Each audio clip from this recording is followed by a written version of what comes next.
Hi friends, இன்னைக்கு நாம் ஒரு simple but powerful concept பார்க்க போறோம். Why do objects float? Why a log floats but a stone sinks? நீங்க ஒரு wooden log waterல போட்டா அது float ஆகும், but ஒரு stone போட்டா உடனே sink ஆகும். இதுக்கு காரணம் என்னன்னா buoyancy. Buoyancy-னா water gives an upward force. தமிழ்ல சொன்னா தண்ணி மேலே தள்ளும் ஒரு invisible force. இந்த upward force தான் சில objects floating லா வைத்திருக்கும். Now the main point, density.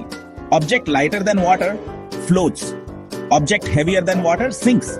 தமிழ்ல சிம்பிளா சொன்னா நீரை விட எடை குறைஞ்சிருந்தா மிதக்கும், அதிகனா மூழ்கும். woodக்கு வாட்டர் weight டென்சிட்டி குறைவு, அதனால் வாட்டரோட buoyant force wood ஐய மேலே தூக்கி மிக வைக்க முடியும். பட் ஸ்டோன்க்கு டென்சிட்டி அதிகம், so water ஓட upward push அதை ஹோல்ட் பண்ண முடியாது. சேம் ரீசன்ல தான் ஷிப்ஸ் போட்ஸ் எல்லாமே float ஆகுது. கோடி கிலோ வெயிட் இருந்தாலும் ஷேப், டென்சிட்டி, வாட்டர் டிஸ்பிளேஸ்மெண்ட் எல்லாம் சேர்ந்து floating பாசிபிள் ஆகுது.